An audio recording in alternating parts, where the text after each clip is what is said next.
back to part 2. We actually never left. But yeah, this is part 2 of our Christmas special. And for this one, we'll be talking about our Filipino Time Watch Championship Showdown. Which crossed so many borders on the forum and Facebook. People were being rallied and Recruited from other watch groups. It just goes to show you how much passion there is behind these watches. Agreed. It's amazing. So thank you guys again for your participation. When we first started, we thought we'd be happy with 30, 40, 50 votes, and we would have hundreds and hundreds of voters turn up. So thank you guys. I figured we'd start very briefly with the Watch Championship Showdown, brand versus brand. And you can see all of the results on the Facebook page. But we wanted to go through some of the key matchups we thought and talk a little bit about them. So obviously the first one on the low end to mid range spectrum that everyone thought was a really good matchup was Seiko and Orient. And of course Seiko has the big following, but I am quite partial to the Orient brand myself. Yeah, especially those Orients that have the power meters. Yeah, those are very nice. I love the Ray myself. The Bambino is a great watch. And so it was like a couple of Japanese heavy hitters right off the bat. In the second round of that side, we saw Apple versus Tag Heuer, and we thought, well, here's an interesting one with the king of the smartwatches and the Swiss brand that actually made a smartwatch. Yeah. But obviously Tag Heuer won that one actually quite easily. Well, I voted the Tag because of the Monaco. Actually, I voted the Tag for the vintage, technically Heuer's, but technically yes. But that was quite interesting as well. In the quarterfinal round, I should say, for that side, we actually had Casio and Longines. And I thought this was a little bit of an upset because Casio, the maker of G-Shock, I thought would have a very large following with Filipino watch fans. But I guess the heritage of Longines just won out.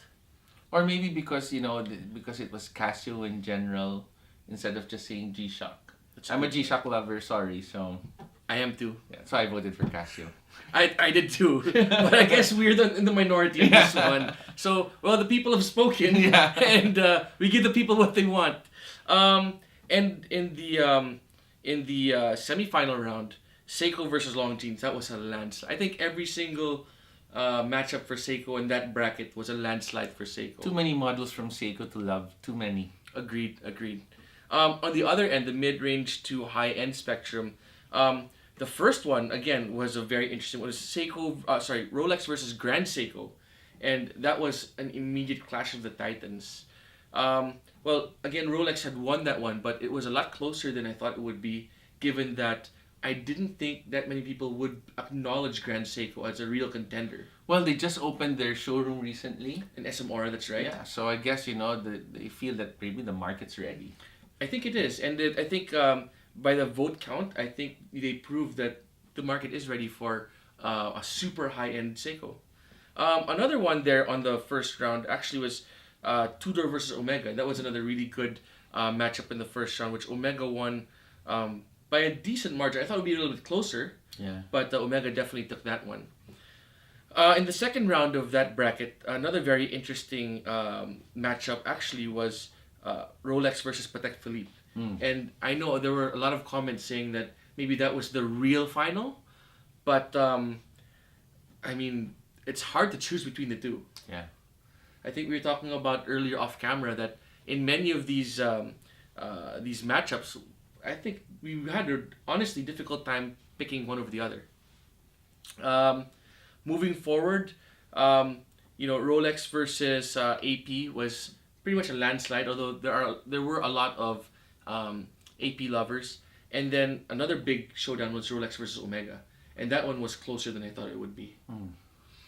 So the final obviously was Rolex versus Seiko. That was the clash of the titans, and the voting was extremely close. I believe at the end, the margin was less than 10 votes out of, I think, 300, almost 400 voters.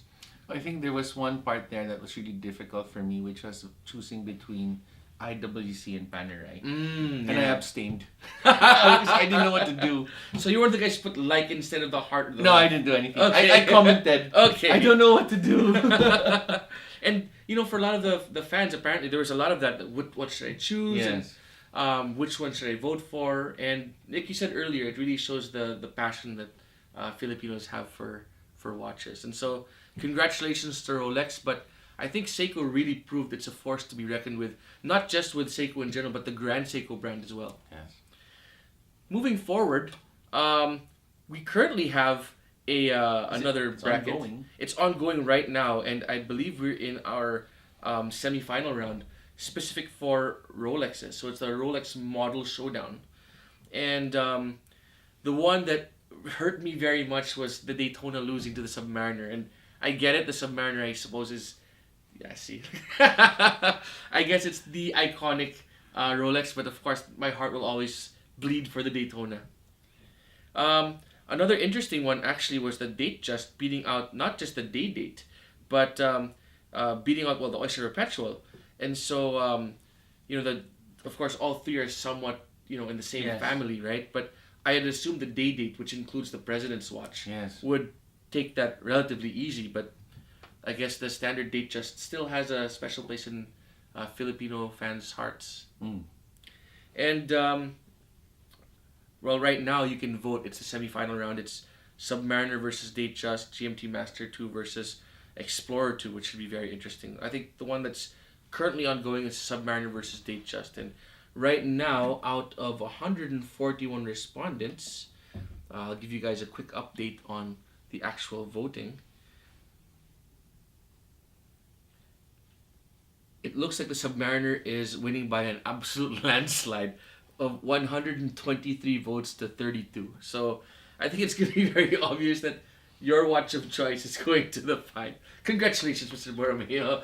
Your one watch is going to win. One watch. Stop saying that. And I think the sentiment will be Submariner versus GMT Master 2. I think that's what a lot of people are saying. But, there's still time to vote. I guess it's that there's not enough time for that to make a comeback. But GMT Master 2 versus Explorer 2, which one will meet the Submariner in the final? That's for you guys to decide. So stay tuned. Next up is going to be the Seiko Model Showdown. Thank you very much for sending in your suggestions. And I think this one's going to be really exciting because the Seiko lovers are very passionate. I agree. And So we got the turtle, we yes. got the urchin, samurais, and the sumos, Presage. yes, so many to sumos, choose from. So many models to choose from. So, guys, keep voting. Let's keep this exciting. Let's keep it friendly. And please don't forget to vote. Heart if you like the one, and laugh if you like the other. The guys who say likes your votes are wasted. So I'm just putting it out there. You're wasting your votes.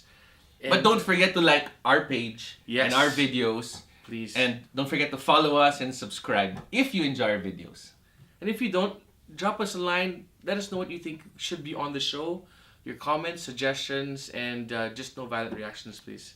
And that wraps it up for our Christmas special. See you next time. Take care, everyone. Merry Christmas.